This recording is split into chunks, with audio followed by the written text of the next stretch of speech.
the guys from Ping, they've kind of shown me how much the equipment matters. I just love that I can hit any shot I kind of want. We're going to be able to tell some fun stories about what goes on here to help golfers play better golf. Hey, everybody. Welcome back to the Ping Proving Grounds podcast. I'm Shane Bacon, joined as always by my man, Marty Jertson. Marty, we talk a lot of equipment on this podcast. We talk a lot about Ping gear on this podcast. Today, we're going to be selfish. We're going to talk a little bit about ourselves on this podcast. I want to talk a little bit about tournament golf with you, scheduling, prepping, what the season looks like for you. You and I live in very different parts of the world, so our golf seasons differentiate massively. Yep. I'm really getting into mine right now. Where are you in terms of yours kind of midsummer? As a PGA member, our Southwest section here, we actually play most of our tournaments in the summer. I mean, all the working pros, the club pros, man, that's winter's busy season, they're short on daylight. So we actually compress all of our tournaments kind of in the summer. Yes, it's hot, but that's what we do. Marty, our lives are a little bit different too. Your kids are a little bit older, and I know your kiddos are playing tournament golf as well right now. Mine are a little bit younger, which obviously throws a bit of a wrinkle in terms of tournament golf when you have a job and you've got all this stuff going on. Sometimes it's not the easiest to lay out your schedule. What's a good number of tournaments for you a season? Are you playing in as many as you can, or are you kind of really picking and choosing what you're going to play in? If everything else allows schedule-wise, family stuff, work stuff, I try to play in our main Southwest section PGA events, like all the big ones, and then occasionally little 1 or 2 day kind of tournament series deals. And then I try to have a couple carrots out there to help really get me motivated, Shane. So it's like a couple PGA Tour Monday qualifiers. That space is all changed now, so I got to rethink my strategy. I was actually just working on this the other night. Probably go up to, there's still going to be one in Napa. There's going to be one at the event in Utah. So I got those on the calendar. I always want to have one of those Marty, big carrots. Do you have to pre-qualify, or can you get right in? Pre-qualify. Yeah. But hey, all right, so it's going to make it more fun when you get in one, you know? All right, so I always love asking good players this question, because I get asked this question a lot in terms of qualifiers, because I'm playing a ton of qualifiers out here. You know, the Met section, which I think is the best amateur section in the country. Yep. Best golf courses. They do an amazing job of the tournaments. I have an idea of a number going into these qualifiers versus doing a USGA qualifier. When you do pre-quals, do you have a number going in mind, or is it just go out there and try to shoot just to play as good as you can play? I think oh man, Shane, we could probably talk about this one topic forever. Like I would love to interview all the better players 100%. And ask them how they feel on this. There's no consensus on this. I always have kind of a little bit of a number, right? But this is actually probably an area, for as decent of a player I am, that I'm not that good at figuring out what players are going to shoot that day. I remember doing a U.S. Open locals. It was at Southern Dunes, a handful of years ago. I thought it was playing easy.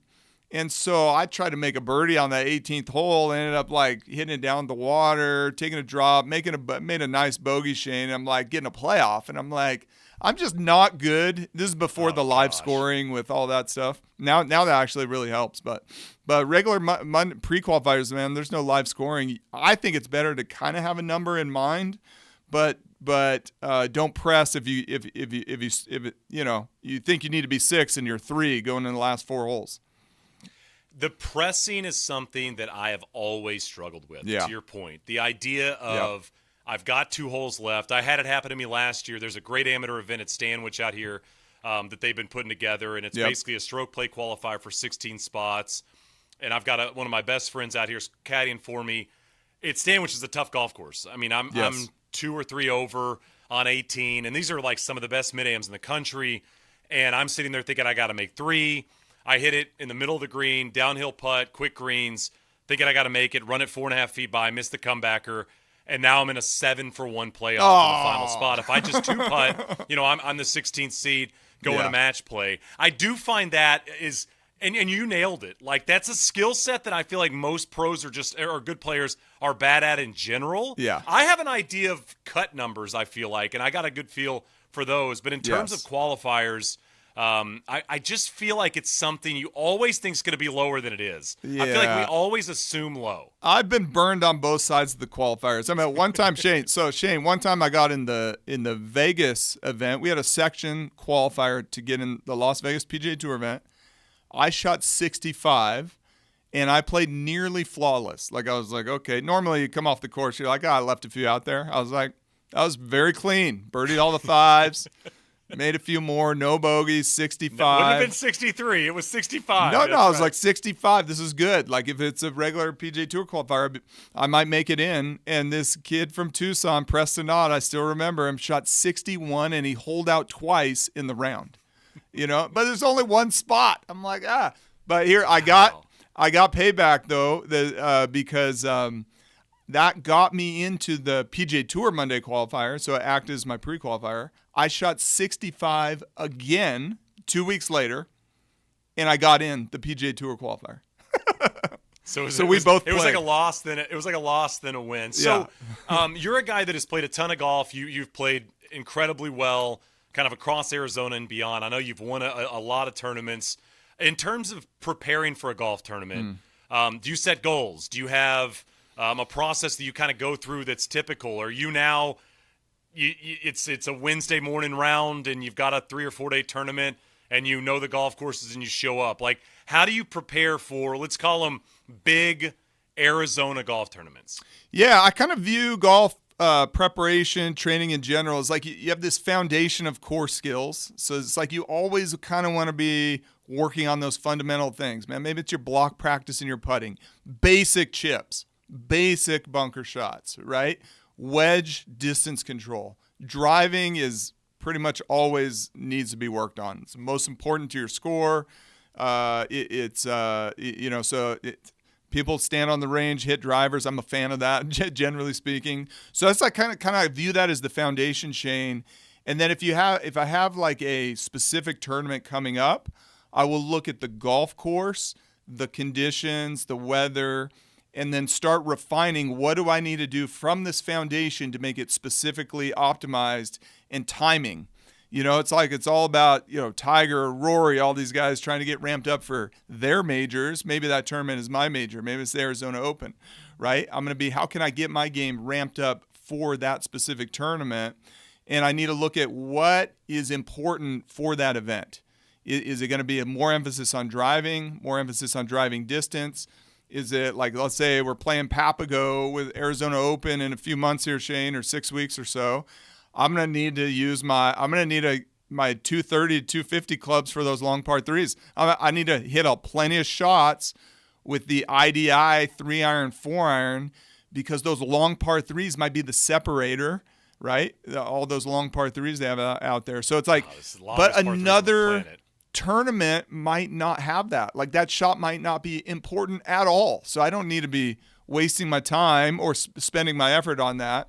Because you and I are similar, you have so much time available. It's all about priorities. Like, what is the priorities you should be working on? So if you have one tournament on the calendar and you want to optimize for that, you want to start thinking about what areas of your game or equipment adjustments do you need to make to optimize for that particular event. When you say you do some prep in terms of conditions, weather, things like that, are you a Google Earth guy? Like, what are you doing maybe away from that golf course? If it's not a practice round, it's a golf course you played like a Papago. Yeah. What are you doing in terms of that prep? Is it online prep? Like, what are you using to kind of get that information? This has gotten a lot easier because I was a Google Earth guy before all these nice golf apps are out there that you can preview the golf course. So I either use Arcos or there's a great app out there called Shot Pattern. They have a preview the round mode. Absolutely love it. A lot of these are conforming to use during the tournament. It turns off weather conditions and just like putting your rangefinder off of slope mode. Actually use those on the course. So that's a great way to preview the golf course, right? Is to go on, use one of these apps. I think even probably 18 Birdies has some of these features and things of that nature. So that's got a lot more convenient to do. Instead of doing a physical practice round, I recommend for tournament golfers out there, always do that virtual practice round first on one of these golf apps. And then you kind of confirm things because it's always going to be a little bit different in person. Are you a practice round guy? Because I kind of hate them. Like, man, I really am not a big practice round guy. Same. I think it's just boring golf to me. Yes, unless you can get a little match with your buddies. So the tournament needs to be really big for me to do a practice round. By the way, Marty, my favorite thing to do out here is on about the 5th hole. And I'll be like, does this one go left?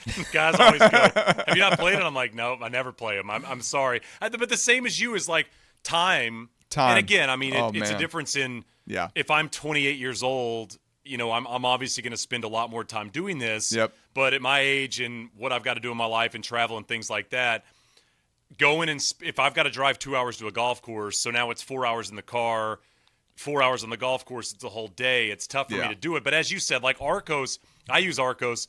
They're incredible in terms of prepping for these golf courses. Yes.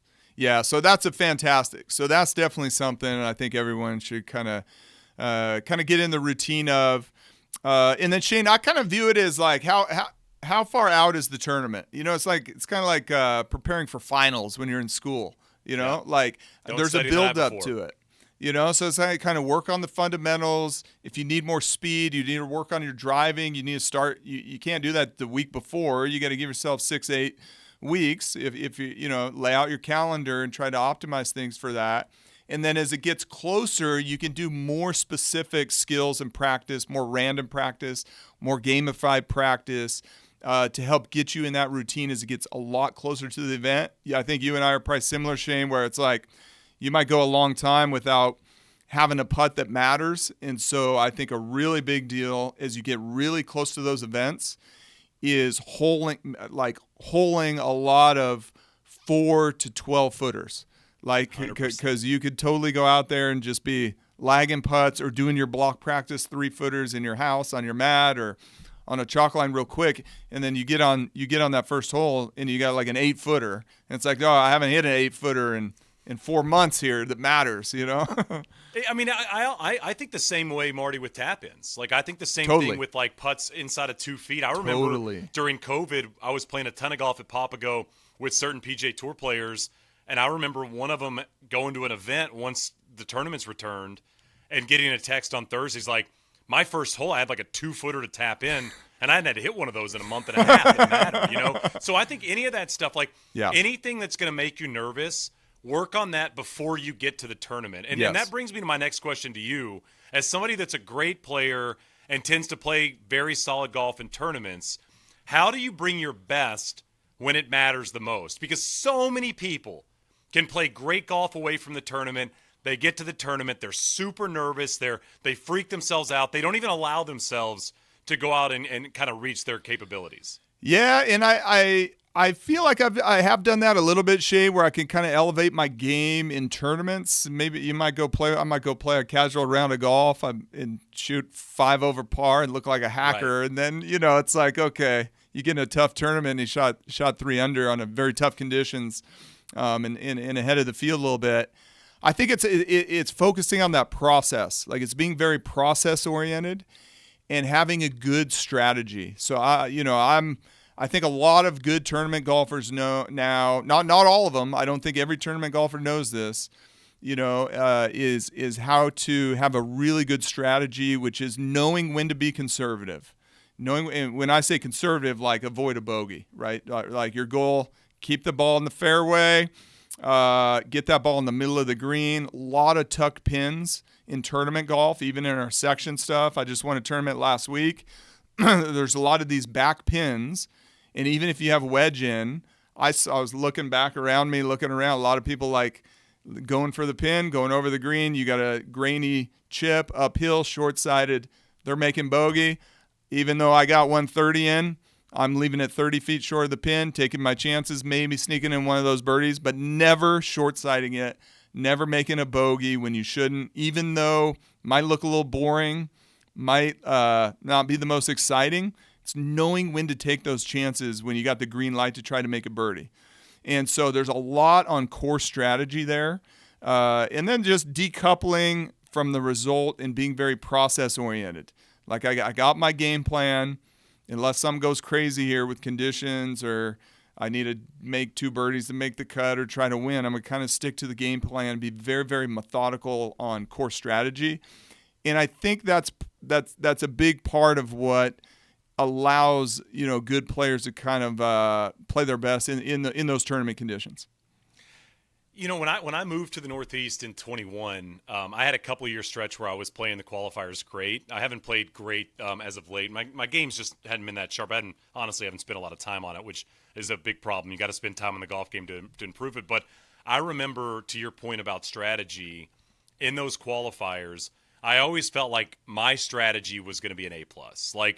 I was never going to pull a club off a tee I was uncomfortable with.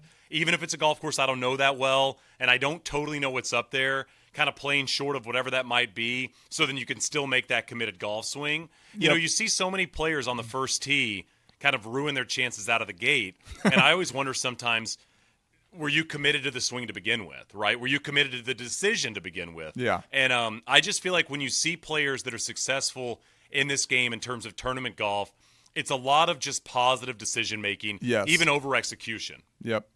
I could not agree more, Shane. But it's easier said than done, because when 100%.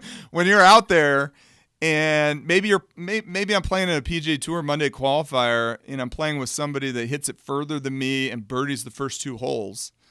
And you can't help but be like, okay, I got to start putting the pedal to the metal. Unless you literally close your eyes, you're like Adam Scott not watching Tiger Woods in his prime. You know what I mean?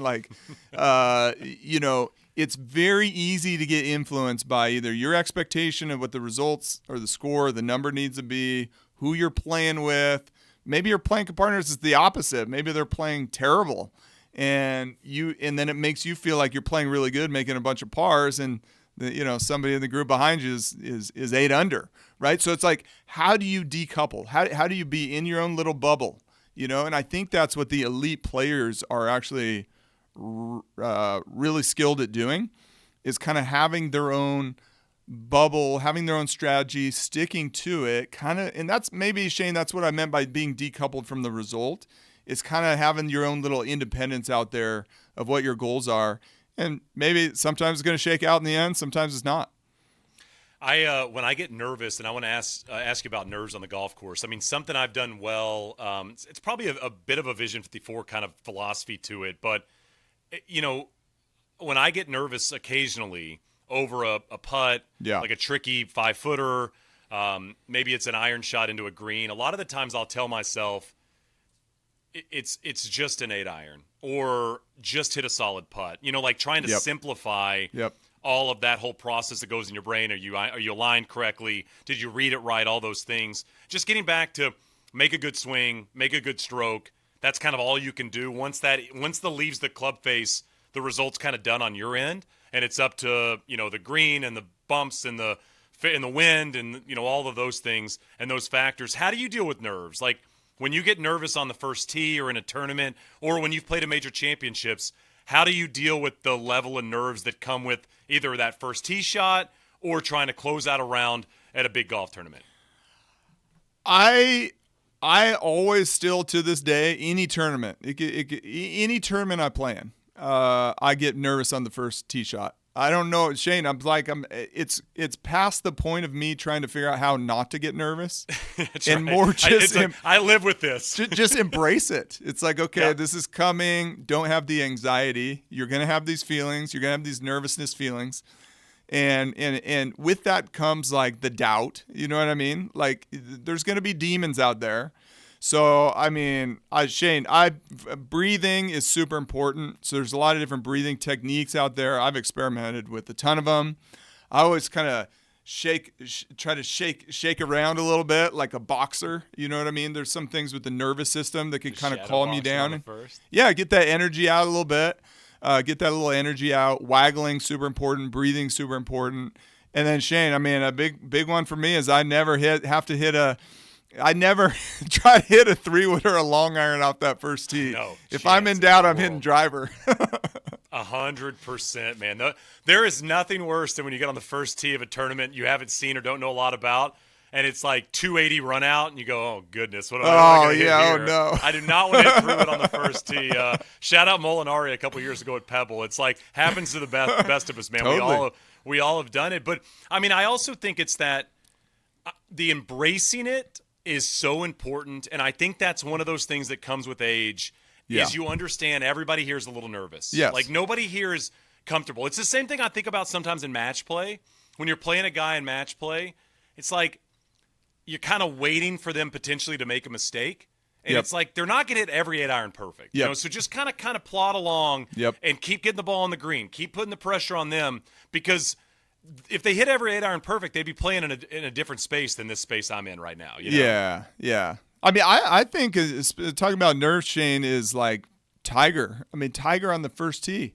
That guy, he was more nervous than I've probably ever been. I mean, his first tee shots were always terrible. 100%. I mean, what was up with that? And I think it's just that he cared so much. He was so pent up. And, I think the fact that you are nervous means you care. That's a good thing. Learn how to embrace it. I think when it comes to nerves on putting, Shane, one thing that's helped me, and this is different for everybody, is I putt and my routine is all breathing based. So I take the putter back after I do a huge exhale on my fourth breath in my putting routine. So it's like if you can have consistency in that routine, that gives me something to rely on no matter what the putt is, whether it's a 2-footer tap in or I got a 8-foot slippery slider to qualify for the PGA Championship. I'm using that same routine. It's a known. And then once you do that exhale, you release the putt. Okay, I've done what I could, kind of like you were saying, Shane, and let the results shake out. I think consistency is also helpful in terms of prepping for tournaments. Consistency, whether it's like knowing what you have in the bag. I mean, I'm a very consistent snack guy. I know what I'm going to have in my bag when I'm playing tournaments. I've got a Lara bar. I've got almonds. I've got LMNT stuff for the water. I've got I'll do a sandwich if I know it kind of crosses over into lunchtime. You got an early tea time, even a late tea time. I'll make all that stuff and have all that stuff in my bag. What do you do in terms of prepping, not just for what's in your bag, but maybe day or two before? Do you change the way you work out? Do you change the way you prep? Stretching, any of that stuff? Do you do anything different in that world as you get closer and closer to tournament days? Yeah, definitely. Yeah. Take care of the body. I mean, that's another big part of it. If you're talking tournament prep, if we have a tournament that you're walking, and me being a lot of our listeners out there are 8 to 5 type folks, but if you got a tournament coming up where you're going to be walking, you got to put a little bit of time in on the fitness side. Make sure you don't get worn out on that front. But yeah, definitely. I think it's there's a lot to scheduling. I would love, Shane, to kind of talk, and maybe you have on your some of your other pods, just talk about the tour players and how they do their scheduling of every little minute leading up to, whether it's morning tee time, late tee time. Sometimes you get done, you finish in the dark, but you got to come back and finish early. So many little logistics there on how much time you have for those warm-ups. But yeah, a couple days before, make sure you take care of the body, and make sure, actually, a lot of people set their alarm for when they should wake up. So if I have those tournaments, I kind of, on my notes app on my phone, have all the little details there, when I'm going to warm up, when I'm going to get to the gym, when I'm going to eat, when I'm going to get my coffee if I need to, but also put on there what time you should be going to sleep. Set an alarm for what time 100%. You're going to sleep. That's a really big deal, especially if you're traveling East Coast, West Coast, international, things of that nature. Yeah, the rest thing is extremely enormous. Another thing I think that I've seen in tournament golf, I've experienced in tournament golf a little bit, is prepping for what's going to happen out of the gate. And when I say that, I mean, you got to prep for the good and you've got to prep for the bad. I think a lot of the time people that don't do a lot of tournament golf are almost prepared for something bad to happen. It's like, okay, I'm nervous. I might make bogey out of the gate. That's fine, whatever. I remember playing a qualifier a couple of years ago, and it was at a course just outside of Hartford. First hole's about 340. Yeah. You don't really hit driver there, but you can. Yeah. And I remember I was playing with a kid, and he just pummels his driver, right at the front of the green. I'm like, man, that was a good swing. And we get up there, and he's about 40 feet away on the green. And he makes the putt, makes eagle at the first hole.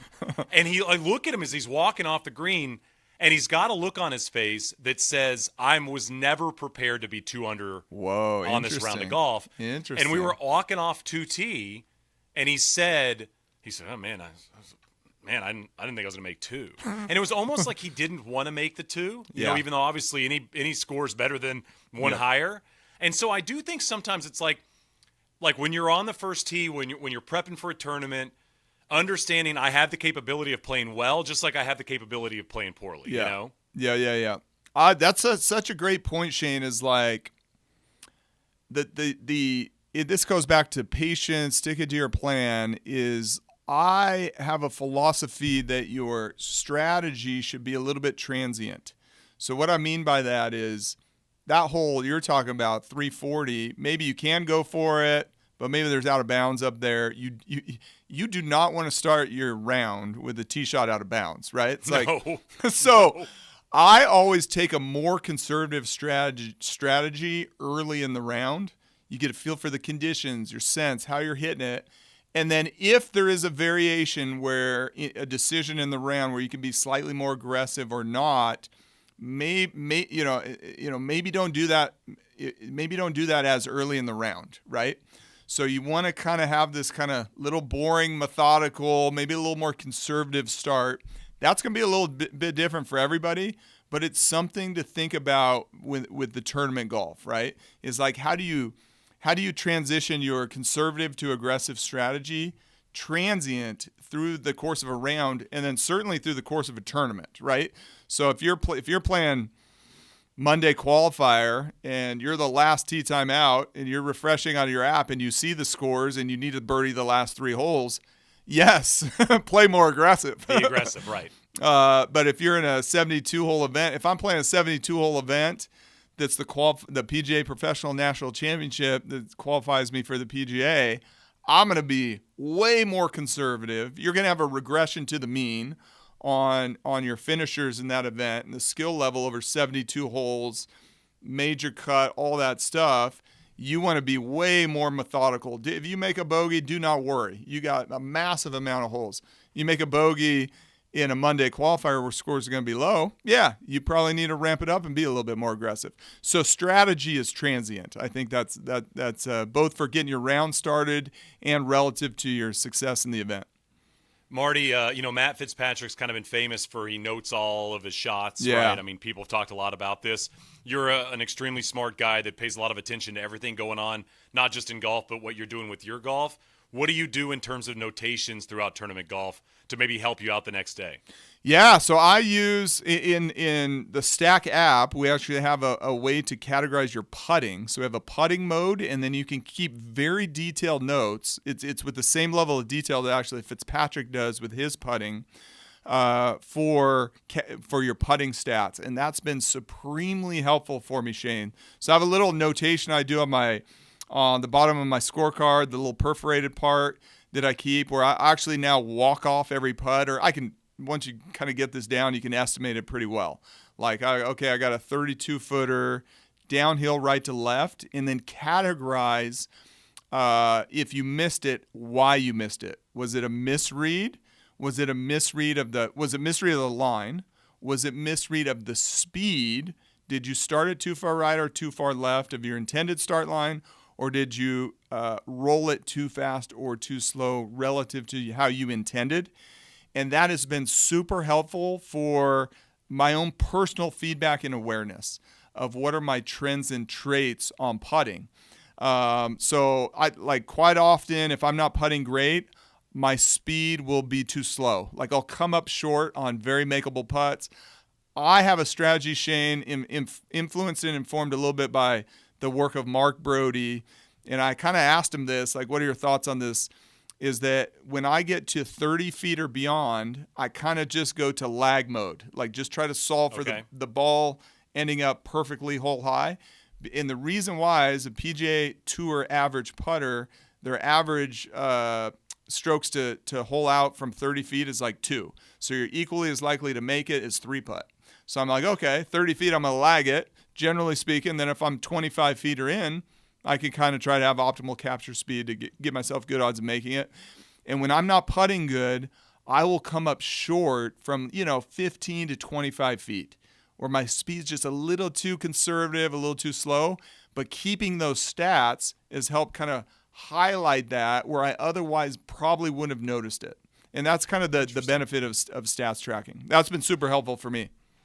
Yeah, I mean, it's fascinating. I mean, I love the idea of like understanding what's available with a putt. I mean, I was thinking about it. You remember a few weeks ago in Canada, there was that playoff, and I think it was Fox and was it Fox and Sam Burns? I think it was in the playoff. And if you remember, Fox flags it on like the fourth playoff hole, and he has like 8 or 9 feet for eagle.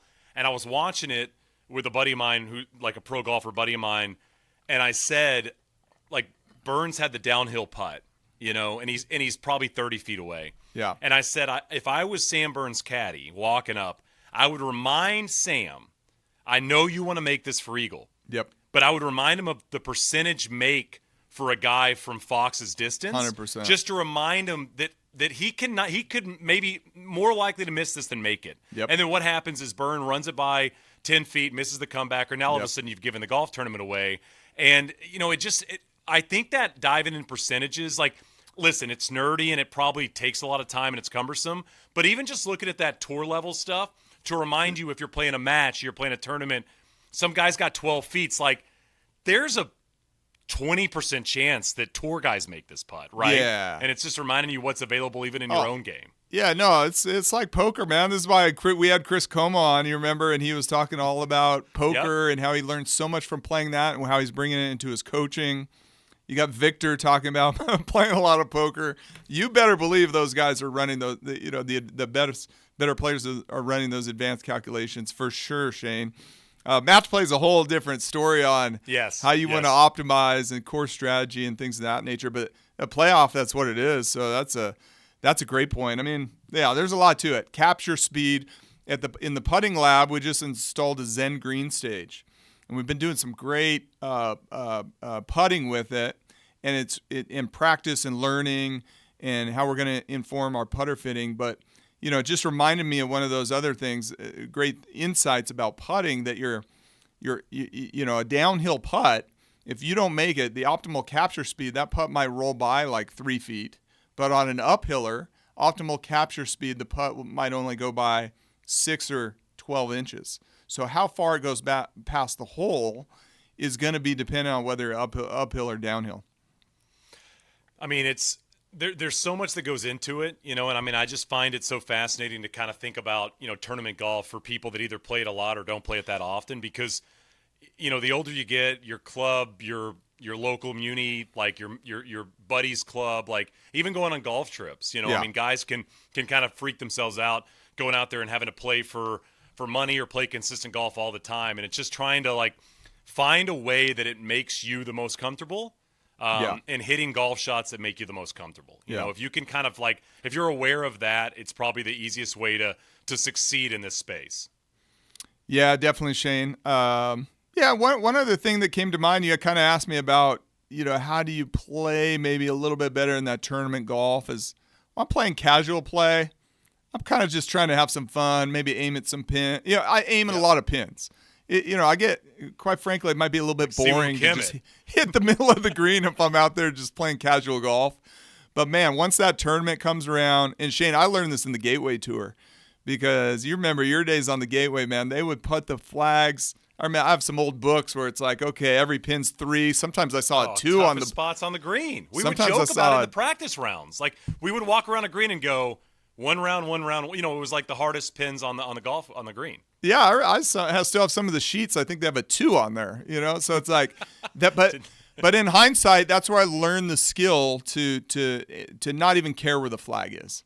You know what I mean? And so that's a really big deal. I think for your everyday golfer, start your round, man, just very conservative strategy in terms of trying to hit center of the greens. Make sure you get your 2-putt. Try a little bit harder to not make bogey than you do try to make birdie. But you do want to know when you can green light it. That's a very important thing. The better players, man, they are playing aggressive. They know when to green light it. And that's a very fine line. Marty, you've talked about this on other pods. You're a big travel tournament guy. you're taking a lot of golf clubs. I mean, you're traveling with 15, 16 clubs, right? Yeah. Yeah. I mean, the idea is obviously depending on conditions, depending on wind, depending on weather. I want to be prepared to be able to throw in a lofted wood versus a long iron, things like that. Yeah, equipment's a big deal. I mean, the big ones for me, Shane, are generally like IDI or a 5-wood, or sometimes a hybrid. So they'll have kind of 3 options in that space. And then wedges for different grinds occasionally. So if I'm going to Florida or somewhere, maybe the Northeast, somewhere with very powdery bunkers. I remember I played the PGA Championship at Atlanta Athletic Club. I mean, the bunkers were so powdery and sandy. I would play a lot wider sole wedge there. Sometimes you even get with some of those big events, man, I would switch from 4 wedges to 3. I did that at PGA Championship one year because I needed more clubs for those 250 par 3s. I needed more bat, man. I mean, Oakmont probably, if I would have played at Oakmont, I probably would have gone to 3 wedges and had a couple more options for those long par 3s and long second shots and approach shots, everything they were having into the green. So, yeah, couple, it's mostly on the kind of the 2 ends of the bag, the transition clubs, maybe some wedge grinds, but, different trajectories depending on turf conditions and wind. So, as we wrap, what's the next tourney for you? And what's the goal? Like, what's your 2025 goal?